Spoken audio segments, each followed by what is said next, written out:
네, 오늘도 정치권 이슈가 많습니다. 정치권의 시계는 지금 보시는 것처럼 여야가 따로 돌아가고 있는데요. 전당대회를 앞둔 국민의힘은 오늘부터 전대 규칙 개정 논의에 본격 착수하고 있고요.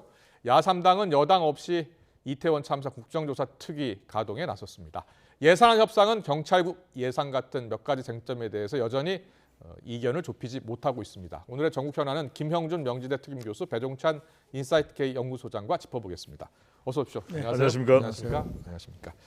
예산 협상 이야기는 잠시 뒤에 하고요. 국민의힘 내년 3월 전당대회에서 당대표를 뽑는데 규칙 개정에 나섰습니다. 18년 만이라고 합니다. 여론조사 반영을 이제 하지 않겠다는 겁니다. 네. 국민의힘의 결정에 대해서는 어떤 생각이세요? 성격이 분명해진 거 아니겠습니까? 유승민 전 의원을 배제하겠다. 그리고 친윤 후보를 당대표로 사실상 임명하겠다. 이런 의도가 있다고 봐야 되겠죠. 예. 왜 그러냐면은 예. 뭐 당원들의 중심이 돼야 된다. 당원들이 당 운영의 중심이 된다. 당원들의 의사결정이 당에서 가장 중요하다. 그거 부인하는 사람이 있습니까? 예. 다 그렇게 생각하고 있거든요. 네. 그렇게 생각하지 않는 게 이상한 거죠. 하지만 2004년에 국민 여론조사를 도입할 때 네. 민심을 받아들여야 된다. 그것이 공당으로서의 책임 있는 자세 아니겠느냐. 그래서 국민 여론조사를 도입했던 겁니다. 누구도 압박하지 않았습니다. 네. 그것도 당에서 결정했던 것이죠. 그렇다면 지금 이제 두 가지로 변경을 하겠다는 겁니다. 예. 자, 당원 100%, 그다음에 결선 투표를 한다는 이야기는 뭐냐면 당원 100%면 당원들이 결정하겠다. 예. 당원들에게 가장 영향을 많이 줄 수 있는 사람은 누구겠습니까? 국회의원이겠죠. 네. 국회의원에게 지금 국민의힘 국회의원에 가장 영향을 많이 주는 사람은 누굽니까? 윤석열 대통령이죠. 예. 그다음에 결선 투표는 왜 하겠습니까? 좀 더 정당성을 부여하기 위해서 그게 아니죠. 왜? 친윤 여러 명의 후보와 유승민 전 의원이 있으면 자, 결선 투표에 올라간다 하더라도 결선 투표를 하게 된다 하더라도 친윤 후보들은 교통정리가 될 거 아니겠습니까? 네, 네. 그렇다면 결국 결선 투표까지 해서라도 유승민 전 의원은 낙마시킬 수가 있다. 이런 포석이겠죠. 지금 이 규칙 개정에 반대하는 이른바 비윤계 주자들은요. 이게 사실상 윤핵관 대표를 뽑는 것 아니냐. 그리고 너무 서두르고 있다. 여론을 좀 더 보고서 결정해야 되는 것 아니냐. 이렇게 이야기하고 있거든요. 그런 주장에 대해서는 어떤 생각이세요? 뭐 옳은 지적이죠. 예. 예를 들어서 지금 뭐 배 소장님 말씀하신 것처럼 경선 룰을 바꾸려고 하면은 충분한 의견 수렴이 있어야 예. 되고, 그리고 정진석 그 비상대책위원장이 바꾸는 데 있어서의 논리가 딱 두 가지예요. 하나는 당대표는 당원이 뽑아야 되고, 네. 그리고 당원이 결국은 당의 의사결정의 중심이 돼야 된다라는 두 가지거든요. 네. 그 역으로 해석하면은 그럼 왜 이번에 의사결정할 때 당원들의 의견을 안 물어보죠? 예. 오히려 더 정확하게 말씀을 좀 드리면 몇 가지 안을 갖다 놓고 예. 현행대로 70, 30, 80, 20, 예. 100% 이 세 가지를 가지고 책임 당원들한테 전당원 투표를 해서 거기서 나온 결론을 가지고 만약에 비대위가 했다고 한다면 저는 거기에는 하자가 없다고 봐요. 네. 그런데 그게 아니라 벼랑간 조속으로 하다 보니까 자꾸만 지금 얘기하는 식으로 저는 뭐 유승민 뭐 전 의원을 배제하기 위해서 저는 거기에 동의하지 않아요. 네, 왜냐하면 유승민 의원이 뭐 예를 들어서 지난번에 2002년도 17년도에 당시 대선에서 안철수 후보랑 비해서 뭐 3배 이상 차이가 났거든요. 예. 그리고 수도권 MZ 세대를 대표하는 게 유승민 전 의원이라고 저는 생각하지 않아요. 예. 그럼에도 불구하고 프레임이 그렇게 만들어지고 있다는 게 문제가 있는 거죠. 사실 그러지 않음에도 불구하고 예. 희종일관 이거는 유승민 떨어뜨리기다, 뭐 친윤에 대한 대표를 뽑는 것, 그런 오해를 받을 수밖에 없게끔 된 게 바로 과정이 너무나 굉장히 그 좀 빠르고 그리고 네. 투박했던 게 아닌가라는 생각이 좀 들어서, 근데 뭐 벌써 이제 다 의결을 했기 때문에 네. 참 뭐 어려운 부분인데요. 왜 이렇게 하는지 참 좀 이해하기가 좀 힘든 부분들도 좀 있고, 네. 그래서 지금 여론조사를 할 때 역선택에 대한 부분들을 아주 명확하게 한다고 한다면 뭐 한 당원 80%, 국민 여론조사 20% 정도만 해도 예. 충분한 의견 수렴이 되고, 또 하나는 모르시지만 2003년도에 당시 최병렬, 서청원 네. 둘이 당대표 경선할 때 그때 처음으로 23만 명 전당원 투표를 했습니다. 그랬군요. 그러니까 전당원 투표를 하는 게 완전히 생소한 건 아니에요. 네. 그런데 2004년도에 배 소장님 말씀하신 것처럼 박근혜 전 대표가 이제 선출될 때 그때 그 상황을 한번 가만히 보세요. 그때는 탄핵을 잘못해가지고 예. 완전히 초토화됐기 때문에 이거 국민 여론을 수렴해야 되겠다고 해서 만든 게 이제 30% 국민 여론을 도입한 겁니다. 그러니까 핵심은 뭐냐면 네. 결국은 어떠한 변화를 줄 때 가장 핵심은 뭐냐면 국민들로 하여금 관심을 갖게 하고 그다음에 변화를 이끌고 더 나가서 표의 확장성을 가져올 수 있는 전당대회가 돼야 된다는 거예요. 네. 왜 전당대회를 하죠? 2024년도에 총선에서 승리하고 당을 변화시켜서 윤석열 정부의 성공적인 예. 그런 그 조건을 만들기 위한다고 한다면 제가 말씀드린 세 가지의 여건들 예. 국민 관심, 외연 확장, 네. 그리고 더 나가서 우리가 얘기하는 변화와 개혁 예. 이 세 가지가 잘 이루어질 수 있게끔 촘촘하게 했었으면 어땠을까 하는 그런 좀 아쉬움이 좀 남습니다. 만약에 이제 23일 그러니까 이번 주 안으로 상임 정부까지 네. 정부기까지 다 통과를 하면 이제 룰이 규칙이 결정되잖아요. 그렇습니다. 네. 그러면 이제 내년 3월에 당 대표는 흔히 말하는 윤핵관 네. 그러니까 윤심에 가까운 대표가 임명될 가능성이 높아지는 것 아닙니까? 맞습니까? 매우 높다고 봐야 되겠죠. 매우 높다. 그렇다면 지금 여러 주자들 가운데 권성동 의원도 지금 출마하려고 하는 것 같고요. 예. 그리고 김기현 의원도 그렇고요. 예, 지금 안철수 의원이 좀 반발하고 있는 것 같고요. 예. 그럼에도 불구하고 후보자 역시 중에는 강신업 변호사도 있습니다. 강신업 변호사도 있고 네. 누가 가장 지금 유리할 것으로 보세요? 글쎄요, 저는 지금 예단하기는 굉장히 네. 어려운데 최근에 나온 여론조사 결과를 보면은 국민의힘 지지층에서는 김기현 의원이 김기현 의원. 좀 더 예. 지지를 더 끌어올린 그런 결과로 나타나고 네. 있거든요. 근데 예. 특정 후보에게 우리가 뭐 초점을 맞출 수는 없습니다. 하지만 더 중요한 것은 친윤 후보 중에서 누구냐보다는 대통령의 의중이 어디로 가느냐가 더 중요할 수밖에 없는 것이죠. 알겠습니다. 그런데 이제 가장 큰 관심은 내년 3월에 새 대표가 뽑히고 그리고 그 다음에 4월에 총선이 있잖아요. 그렇죠. 그렇다면 그 총선에 윤핵관 대표가 대표가 선출됐을 경우에 그 총선에는 어떤 영향을 미칠 것 같아요? 대한민국의 그 정치라는 거는 변화무쌍하잖아요. 예. 저는 한 1년 몇 개월 남았지만 새 당대표가 뽑히고 나서 그 당대표가 계속해서 당대표를 맡을 수 있을지 저는 그것도 확신이 안 서요. 예. 예를 들어볼까요? 예. 2015년도 당시 2월 달에 누가 당대표가 됐습니까? 결국은 문재인 당대표가 네. 됐잖아요. 예. 새정치민주연합에. 그리고 2015년도 11월에 당시 안철수 국민의당 만든다고 탈당했지 않습니까? 네. 그 어떻게 됐죠? 비상대책위를 만든 거예요. 예. 2015년 11월 달부터 시작해서 내용이 오니까 2016년도 비상대책위 위원장이 누구죠? 김정은 위원장이지 않습니까? 예. 그렇게 간다고 제가 이렇게 확정 짓는 거는 아니고 네. 그만큼 한국 정치라는 거는 그렇군요. 굉장히 변화가 많기 때문에 예. 지금 뭐 누가 되느냐 그 다음 대표가 계속해서 당을 끌고 갈 수 있냐 그건 아무도 네. 그건 장담을 하기가 어려워요. 다만 네. 말씀드리고 싶은 거는 책임 당원들 중심으로 해서 전당원 뽑는데 대한민국의 당원들은 가장 정치적 학습 능력이 뛰어난 사람들입니다. 그러니까 뭐 윤핵관이 움직인다고 해서 모든 것이 그렇게 좌지우지 될 수 있는 그럴까요? 제가 볼 때는 이분들 특히 국회의원들도 가장 자기가 관심 있는 거는 뭐냐면 윤핵관도 아니고 아무것도 아니에요. 내가 총선에서 승리할 수 있는 사람이 도움이 될 수 있는 사람이 누구냐를 가지고 투표를 하기 때문에 예. 제가 볼 때는 아주 예측하기가 참 어렵고 그리고 좀 변화를 좀 지켜봐야 되지 않을까 생각을 좀 합니다. 이렇게 예. 봐야 되겠죠. 2024년 총선을 당대표로 치르겠다가 아니라 대통령으로 치르겠다 이렇게 봐야 되겠죠. 그런 왜냐하면 뜻이 담겼다. 대통령의 지지율이 중요한 것이고 네. 지금 정진석 비대위원장이 저렇게 거침없이 밀고 나가는 것도 대통령 지지율이 최근에 상승 추세거든요. 네네. 오히려 국민의힘 지지율보다도 더 높은 대통령의 긍정 지지율도 나오고 있는 상황입니다. 그러면 국민의힘이 대통령의 지지율에 더 많이 의존할 수밖에 없는 구조. 그렇다면 당대표의 역할은 제한적일 수밖에 없는 거죠. 2020년에 더불어민주당이 압승을 했었습니다. 180석. 예. 그때 한국갤럽 기준으로 윤석열 대통령의 문재인 전 대통령의 지지율이 60%예요.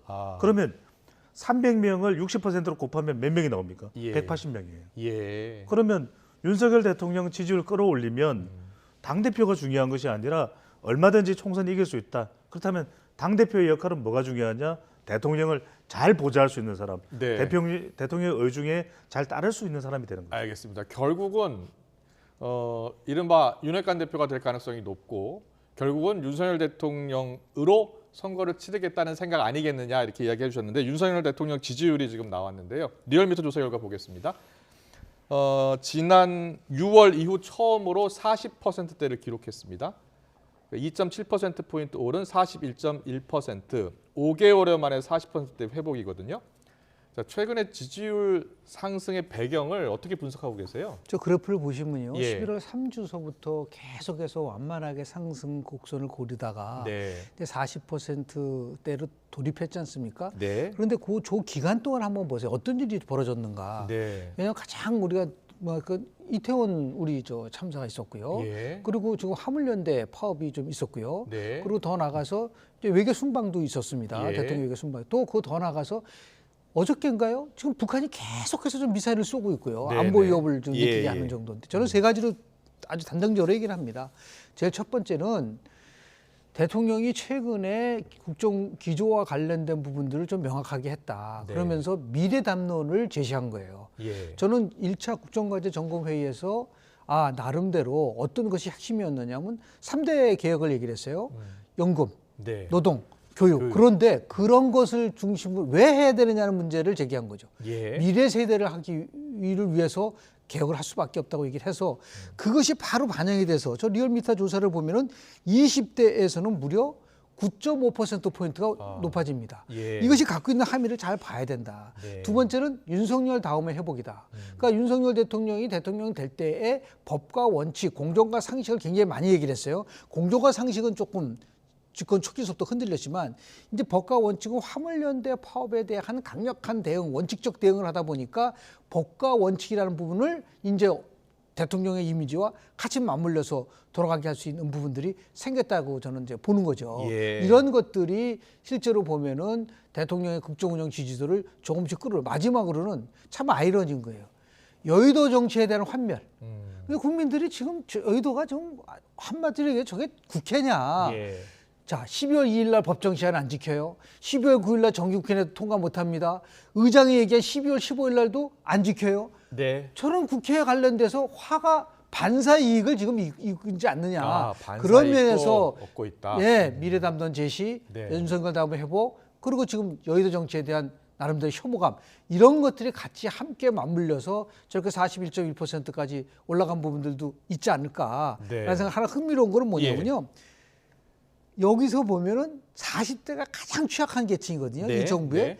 그런데 이번에는 40대에서도 무려 6.5%포인트가 올라갔고 그리고 진보에서도 올라갔다는 거예요. 네. 이 부분들을 특히 민주당은 예의주시해야 된다. 예. 강경 대여 투쟁이 결국은 본인들이 뜻대로 가지 않는다는 것이 이 오늘 나온 대통령 국정운영 수행 평가 지표에 담긴 함이라는 걸 좀 말씀을 좀 드리고 싶습니다. 알겠습니다. 저는 여기서 전문가시니까. 저는 여기서 예. 물론 이제 대통령 지지율이 상승한 것은 윤석열 대통령이나 대통령실이나 국민의힘에서는 고무적일 겁니다. 네, 분명히 네. 또 그럴 만한 이유도 있고 또 대통령의 부정평가가 그래도 더 높은데도 이 반사이익을 못 가져가는 민주당의 한계 이 부분도 지적받아야 마땅합니다만은 저는 자칫 잘못하면 또 착시 현상이 발생할 수가 있는 거죠.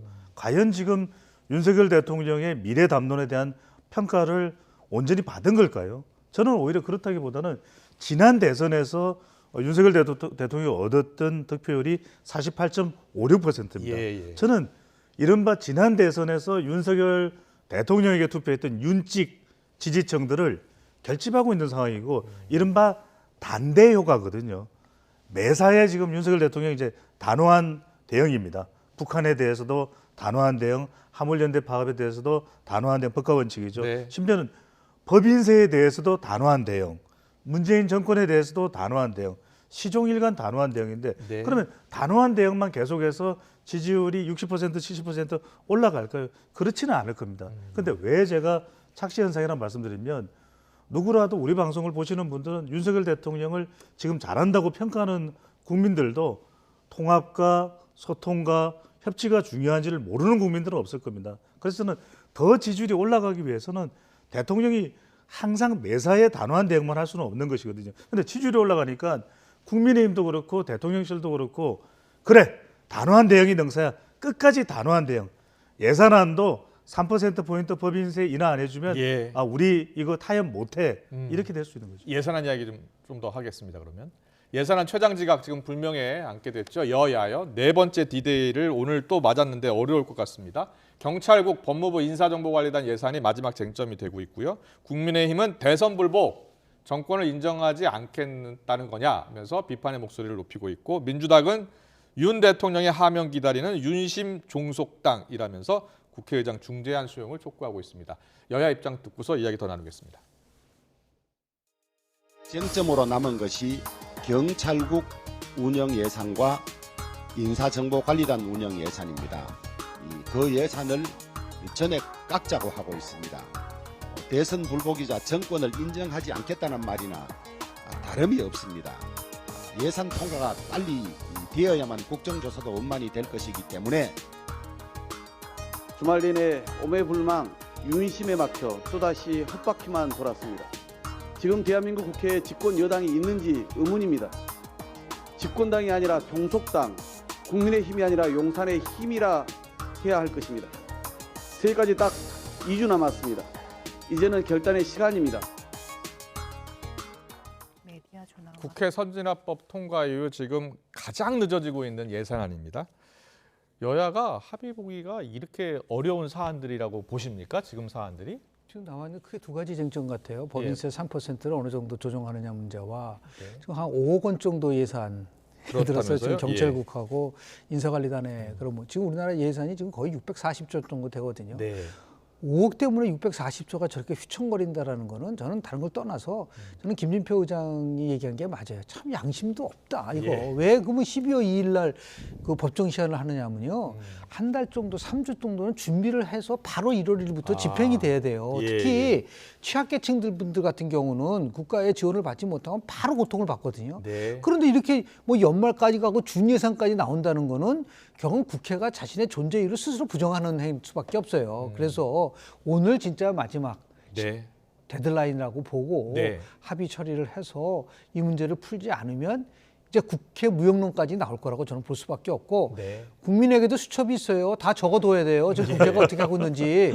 그래서 2024년 총선 때 분명하게 민심에 준엄한 심판을 저는 내려야 될 거라고 저는 봅니다. 배종찬 소장님은 여야 합의가 왜 이렇게 어려워지는 것 같아요?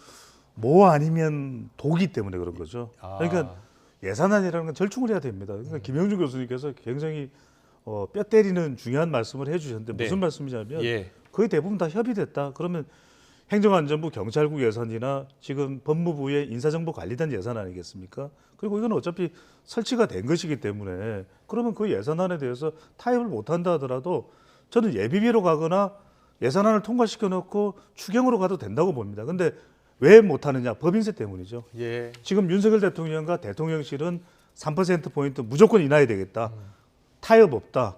그다음에 지금 더불어민주당에서 또 김진표 국회의장은 1% 조정해서 일단 합의하자. 근데 여기서 제가 짧게 핵심을 말씀드리면 미국의 경우는 이렇습니다. 보통 이 정도로 3%포인트가 중요하다 그러면 윤석열 대통령이 이재명 대표를 우리 시간을 통해서 계속 말씀드립니다. 검찰 수사는 수사고 민생을 위해서 그래도 다수당의 대표 아니겠습니까? 그게 현실이에요. 그러면 전화를 걸든지 만나서 이재명 대표 이거 정말 내 공약이고 너무 중요하니까 해야 될 것 같다. 그러면 그 모습을 국민들이 봅니다. 그러면 국민들의 힘이 법인세 인하에 더 실릴 수가 있는 거죠. 알겠습니다. 협치가 사라진 건 지금 또 있죠. 국정조사. 이태원 참사 국정조사 지금 반드시 진상규명을 해야 되는데 출범이 지난달 24일이었습니다. 그리고 다음 달 7일까지 그러니까 활동 기한이 45일인데 절반이 훌쩍 흘러가 버린 겁니다. 우상호 위원장이 이제 3주도 안 남았다면서 야3당 단독으로 일단 출범을 시켰어요. 물론 여당은 지금 불참하고 있고요. 국정조사 제대로 잘 될 수 있겠습니까? 국정조사는 이거 크게 세 가지였잖아요. 원인 규명하고 책임을 규명하고 그리고 대책을 만들어내는 거잖아요. 향후에. 근데 우리 지금 국회의 가장 큰 잘못된 부분은 뭐냐면 합의해놓고 망각해버리고. 그러니까 예를 들어서 분명히 제가 보기에는 여야 합의로 예산안이 통과되면 국정조사 한다고 합의를 했잖아요. 예. 그럼 정말 국정조사가 중요하다고 한다면 어쨌든 간에 지금 국회의 다수 의석을 갖고 있는 건 민주당이기 때문에 예. 법정 시한이든 정의회 내 처리 빨리 하고 국정조사를 갔었어야죠. 네. 그런데 그런 부분에 대한 책임은 얘기하지 않고 예. 지금 이제 국정조사를 바로 시행을 하다 본다고 한다면 이게 국정조사, 그러니까 참사회 정치화로 가서는 안 되잖아요. 국정조사가. 그러니까 예. 나름대로 아주 의미 있는 국정조사가 되기 위해서라도 제가 볼 때는 오늘까지 예. 반드시 예산안 통과시키고 바로 국정조사로 갈 수 있는 그런 길이 열려야 되지 않을까라는 생각을 합니다. 네. 국정조사는 당연히 여야가 합의를 했기 때문에 네. 여야가 같이 하는 게 진상규명에 더 도움이 되잖아요. 그럼요. 이건 예. 제대로 해야 되죠.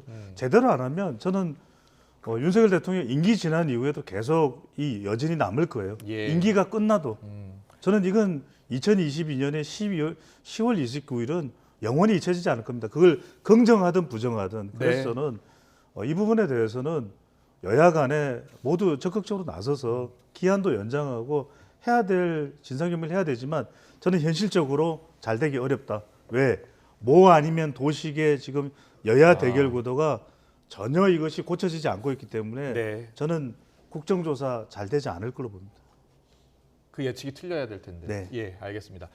감사원의 문재인 정부 통계 조작 의혹 감사 착수와 관련해서 이야기 더 나눠보겠습니다. 정치권이 지금 시끄럽습니다. 야당인 민주당에서는 전 정권 모욕주기라고 반발하고 있고요. 국민의힘에서는 만약 전임 정부의 통계 조작 의혹이 사실이라면 국정농단에 해당된다며 진상규명을 촉구하고 있습니다. 여야 입장 듣고서 이야기 나누겠습니다. 같은 로우 데이터를 갖고 예. 완전히 다르게 샘플링을 바꾸고 분석 방법을 바꿔서 엉뚱한 조사 결과를 내놔서 대한민국의 기준이 되는 대한민국 설계 기준이 되는 통계 수치가 한 3년이 통째로 없어진다는 거예요. 대통령을 속였거나 또는 대통령이 지시했거나 둘 중에 하나거든요.